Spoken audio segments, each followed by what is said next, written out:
засгийн газартаас танд ерөнхий сайдын хувьд бол хамтран ажиллах зөвшөлтсөх санал хүрүүлсэн ч та бол татгалцсан. Яагаад татгалцсан бэ гэдэг дээр тайлбар өгөөч.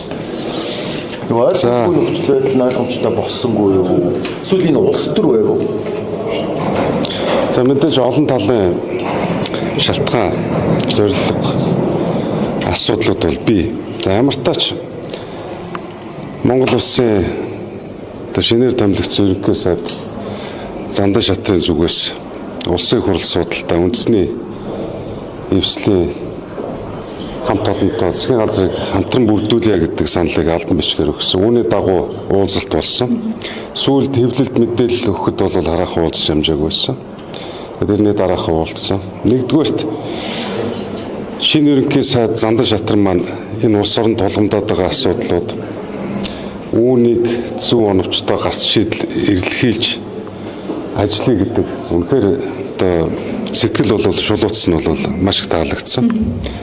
Тодорхой эдийн засаг нийгмийн хүрээнд хэдэн асуудлуудыг хүндсэн. Түүн дээр илэрхийлж байгаа байр суурь бол үнэхээр зөв оновчтой гарц шийдлэг бол харж байгаа юм байна.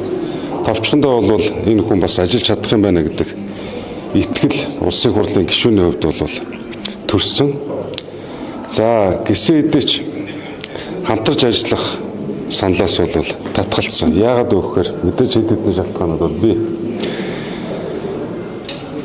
За хамтарч ажиллахад шадар сайдын төвшөнд хамтарч ажиллая гэд. Яг нэг үгүй хэлэхэд Зандан шатрын ерөнхий сайдын зүгээс чин сэтгэлээс хамтарч ажиллая гэдэг саналыг бол тавьсан.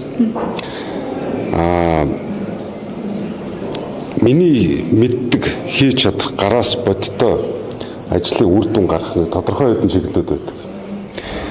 Хараахан энэтэй нэг төдийлөн чиг үүргийн хувьд бол нийцээгүй. Ямар ч тохиолдолд би нэг сайдын сэтэр авах гэж юу ч хийсэн чи яах вэ? Сайдлуулж ивэл одоо болж гэнэ гэдэг гүйж явдаг. Хямдхан ус төрч бас биш гэдгээ хэлчих зүйтэй баг.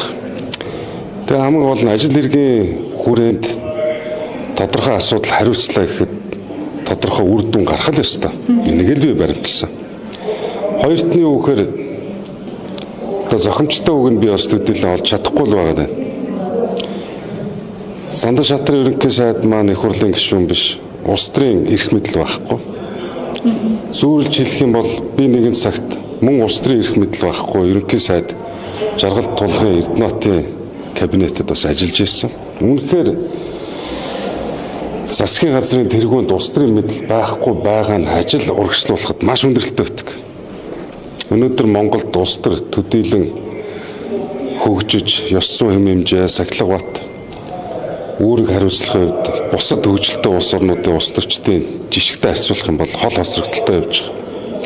Тэгээ Зандан шатрын ерөнхий сайд маань улс төрийн эрх мэдэл хараагаар одоогоор алга байна. Энэ үүднээс тодорхой юу гэж хэлэх гээд өнөхөр засгийн газрын бүрэлдэхүүн бол өөрөөс нь асуух нь зүг байх. Над байгаа мэдрэмжээр бол 100% өөрийнх нь өсөн үлээсэн кабинет бол ердөөсөө биш. Эрх мэдэлгүй зовлон тэрэлтэй. Янз бүрийн одоо бүлэглэлүүдийн шахаас мэдээж одоо Монгол Ардын намын удирдах зөвлөлийн бодлого гих мэтлэн үндсэндээ засгийн газрын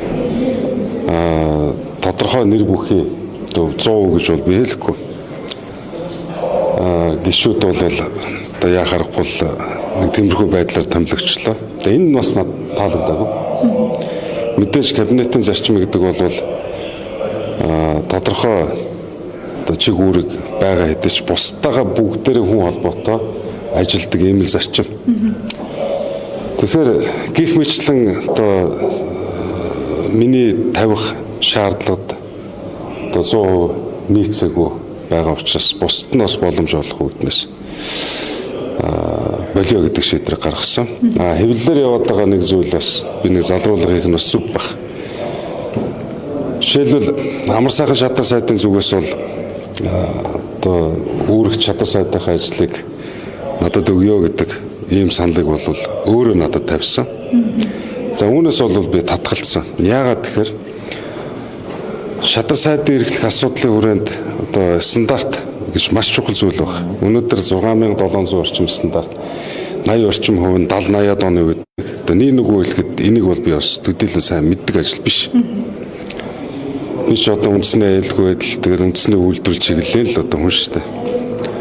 Тэгээ та өөрөө энэ ажлаа хийгээд явах нь бол Монголын төр дэнсхийн газарт бол дэмтэй гэдэг хариу өгсөн байгаа.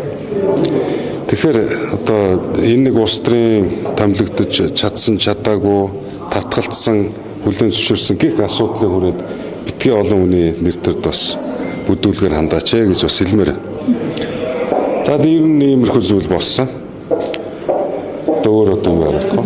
Та нэг асуудал дээрээс тайлбар хэлээ ш. Та бол баялаг. За нэг ийм бас яриад байлаа. Бас ингээд яриад байдаг. Гэтэл бичгээрээ бол нарийн сухатынхаа ордыг би айгүй тодорхой хэлж штэ. Та нар одоо нэг ийм сонин ийм шулууг хэлэхэд юм золбоо асуултууд асууха болчмоор байх юм.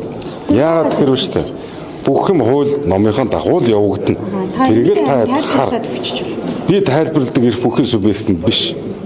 Тайлбар нь угаасаа цагаан дээр хараар бичигдсэн хууль нь өөрөө байгаа. Тэр үгээрээ л явдаг хөө. Би энд мак компани ажлыг хийгээгүй. Би хурлын гишүүний ажлыг хийж байна. Тэгэхээр нэг асуултаа тодорхой асууж чамаар. Би энд ямарваа нэгэн байдлаар өөрийнхөө хувийн эрх ашигыг за жишээлбэл санийн засгийн газрын бүрэлдэхүүнд орохоос татгалцсан би хувийн эрх ашигыг энэ төргөнд тавьдаггүй. Хувийн амбицыг энэ төргөнд тавьдаггүй. Маш тод жишээ. Ямар одоо өнөөдрийн улс төрчид шатар сайдаас татгалзах хүн надаас өөр байхгүй гэдэг бол баталгаатай хэлээ. Энэ засгийн газрын хамгийн түрүүний ажил одоо энэ ерөөсөн хүмүүжил баримтлагын зарчимд нь шүү дээ. Тийм үү? Би одоо маш олон жил харвагаасаа л энэ улс төрийн ажилд явж байна. Хизээ би одоо бусдын ярьдаг шиг нэг сайтын албан тушаал гарахаар ордноор хурд хийгээд гүйдэг үлээ. Хизээ хаана даргын үүдийг сахиад би суу. Ястаа тийм байхгүй заастаач байхгүй. Төсвийн тодтголыг оруулж ирэх чинь хэмнэлтийн тодтгол гэж нэрлэдэг юм да. Хэмнэлтгүй байх уу? Ер нь анхнаасаа л энэ 25 оны төсөв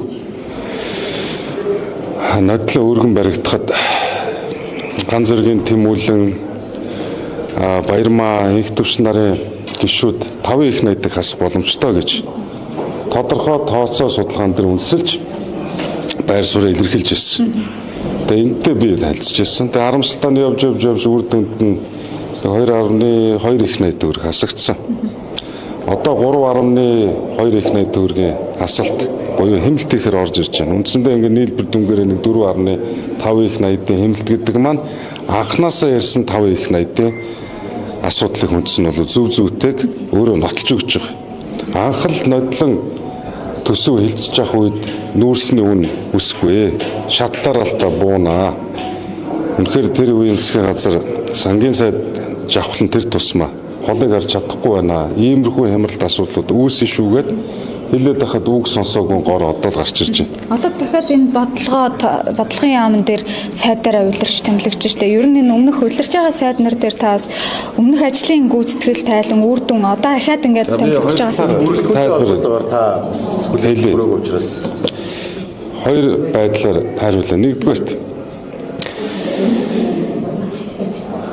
улс төрч хүний нэг баримтлах бичигдээгүй нэг ёс зүй сахилга бат зарчим гэж бас байдаг. Тэр тусмаа одоо өмнөх засгийн газрын бүрэлдэхүүнд байсан. Байж байхдаа засгийн газрынхаа тэргүүнийг зайлуулахын төлөө 10 ударгаар нь ажилласан. Одоо нэг смэл тайжигдсан гэх юм уу, төгжилдсөн гэх юм уу. Энэ бол одоо хувь гэхээс илүү улс төрч хүн байж боломгүй одоо ёс зүйн асуудал зарчимгүй. Үнэхээр байдаг бол зөрчилдөөнтэй бол өөрөө өргөдлөө засгийн газраас гараад би одоо таныг дэмжиж ажиллаж чадахгүй нэ учир шалтгаан ийм байна гэд ил тод ажилласанд бол маш хүндэлтэй хандна. Гэтэл хараахан ямар засгийн газрын сайд тэгж үг үйлд гаргаагүй шүү дээ. Нүүрэн дээрээ болохоор одоо хамгаалалгүй байх уу, дэмжлэггүй байх уу гэж явах хатлаа нөгөө талдаа дандаа 10 удагаар нь төгжилдөж явсан ийм л нөхдөд. За мэдээж энэ бол одоо би засагт төдийлөн одоо хөөцөлдөж гэх юм уу одоо дуурлаж ороогүй нэг шалтгаан мөн үгүй л мөн. Эцсийн дүндээ урагчтай мөр зэрэгцэн сууна гэдэг бол бас хэцүү шүү дээ. Одоо би ч өөрөө тагнуулын офицер хүн тагнуулд хинтээ хамт явах уу гэдгээ 7 битэл 70 хэмжиж шийдтгэл ийм л зарчимтай. Хоёртны үгээр үнэхээр За энэ одоо ёс зүгөө одоо хувь хүн болон улс төрч тавигдахын шаардлагыг одоо орхиё гэж бодъё. Үнэхээр чадaltaй байсан уу? Үнэхээр сайжилсан уу? Би бол үгүй гэж боддог. Гэтэл нөгөө бохир улс төрийн нэг тийм одоо шахаа шантаач гэх юм уу? Яг нэг үгэлэгт бол би Зандан шатрын ерөнхий сайд бол маш их өрөвдсөн. За энэ ч одоо аргагүй өөрөө ч тэрэндээ бол энэ бүрэлдэхүүний бүтэн зураглалд бол сэтгэл хангалуун биш байгаа гэдгийг бол би уулзаж учирч үгийн сонссон үед бол би хэлнэ. Цаашдаа ямар байр суурь баримтлах вэ гэхээр мэдээлэл засгийн газрын зүгээс оруулж ирж байгаа зөв зөвтэй улс орнд хэрэгтэй ямар бодлого вэ? Энийг бол би хоёр гараа өргөж дэмжиж ажиллана. Буруу зүйл орж ирэх юм бол өгч хурц байна, нүдэж хурц байна, үйлдэж хурцл байна. Одоо өөр юу ярих вэ? Угаасаа ч тийм зарчим байдаг тэргээр л яв. Тэгээ мэдээж энэ өмнөх засгийн газрын алдаатай бодлогууд би онсон томоохон бодлогоч бас би энийг бас үргэлжлүүлж алдааг нь давтахгүй байх, онсныг нь үргэлжлүүлээд аваад явах ийм бодлого байгаасаа гэж хүсэж байна. Тэгээ одоо энэ засгийн газрын бүрэлдэхүүнд бас амжилт хүсье. Шинэ ерөнхий сайдтай бас амжилт хүсье. За